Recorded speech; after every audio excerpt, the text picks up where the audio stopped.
E você, já pensou sobre conflitos possessórios? Bom, me chamo Mariana, sou advogada, pós-graduanda em Direito Civil pela PUC Minas e hoje eu gostaria de te esclarecer um pouco sobre o assunto e te trazer alguns conhecimentos sobre esse tipo de processo. Vamos lá?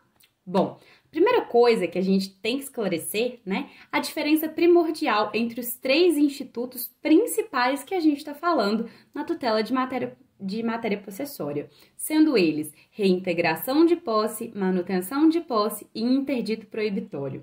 Bom, quando cada um deles é usado? Primeiro caso, a reintegração de posse, ela é usada, né, ela é escolhida como ação judicial competente quando o dono ou possuidor, ele foi retirado, ele foi esbulhado da posse do bem em questão.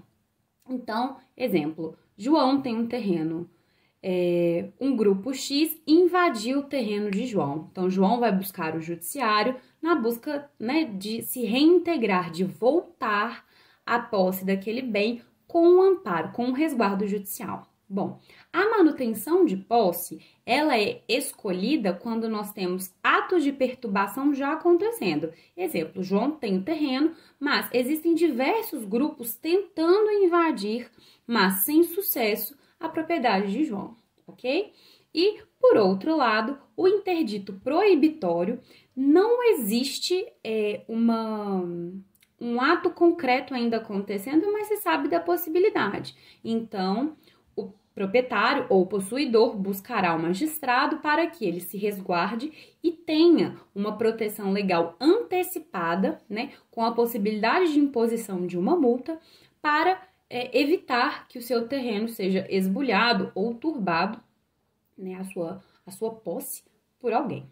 Bom, alguns pequenos detalhes sobre o procedimento que fazem toda a diferença na condução, né? Primeira coisa, o que eu tenho que provar dentro de uma ação que versa sobre matéria possessória? A primeira coisa, o tempo, a posse, né, que eu tenho ali sobre aquele bem, sobre aquela coisa, a perda ou a perda, o que a gente pode chamar também de esbulho, ou os atos de perturbação e quando que ela ocorreu. O tempo, tanto de posse quanto o tempo que o ato ou a perturbação ocorreram são importantes, pois o tempo que o ato aconteceu, ele pode mudar um pouco a natureza do procedimento, tá? Uma outra coisa também, quando a gente consegue propor, trazer um nível de provas contundentes, fortes, pode ser possível a expedição de um mandado liminar, né, de reintegração ou de proibição para que a pessoa se abstenha de praticar tal ato sem a oitiva do réu, sem a ocorrência da audiência de justificação, como se chama. Mas também pode ser que o magistrado queira escutar o outro lado antes de conceder a medida. Então, existem dois pequenos caminhos aqui a serem cumpridos. Outro ponto interessante, né, que pode acontecer também é a inspeção judicial. O magistrado ou a magistrada, ela pode decidir ir ao local para poder conhecer, para poder ver a realidade daquele conflito ali diante de seus olhos antes de tomar uma decisão. Um outro item importante também e que traz uma pequena calma, né, pode ser a possibilidade de fungibilidade entre os tipos de ação. Vamos supor, o indivíduo entrou com um pedido direcionando a ação para o tipo A, mas caso o magistrado entenda a adequação e necessidade de remodelação, de rediscussão para o item B, ele pode sim fazer isso, mudando o tipo, né, trazendo a fungibilidade do instituto, sem que seja necessário extinguir o procedimento A para que a pessoa proponha, por exemplo, o procedimento B, naquele caso. Outro item também importante, quando estamos falando de um interesse, né, de um litígio que envolva muitas pessoas, há a necessidade de divulgação sobre a existência daquela ação, sobre possíveis atos em jornais de grande comunicação, como meios de grande comunicação, como jornais, sites, editais e outros meios para conhecimento da comunidade em geral. Uma questão muito interessante que a gente pode citar, né, são as questões, os pontos sociais que envolvem a tutela da matéria possessória.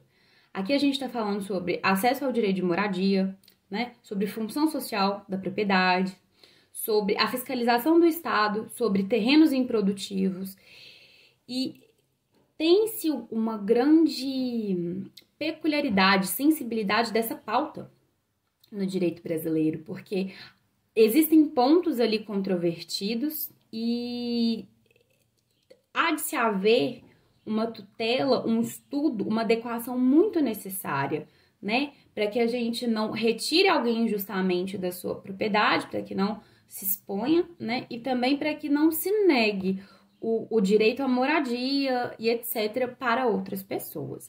Bom, alguns pequenos pontos sensíveis que devem ser olhados nesse caso, e principalmente, seria, né, o cotejo da função social daquele terreno, no caso em espécie, no caso em análise, de forma bem concreta, para que a gente não generalize, e olhe a especificidade do que está sendo ali pedido, e também, por outro lado, que também ocorra maior fiscalização por parte do ente responsável, né, por aquele local, para que se possa ter um controle e melhor gestão dos terrenos improdutivos. Bom, como via de conclusão, a gente pode observar que sim, os interditos, as matérias e os tipos de ação que envolvam a matéria, né, possessória e de propriedade também, eles são possíveis, são viáveis, são benéficos e também trazem pacificação social. Por quê? As pessoas têm direito, elas têm uma via para poder recorrer e pedir o acesso e a busca pelo seu direito de forma pacífica, sem que seja necessário o emprego de violência ou meios ardis para a concretização da sua pretensão. Bom, diante de qualquer dúvida, me coloco à disposição para esclarecimentos e os meus contatos estão disponíveis logo abaixo. Obrigada!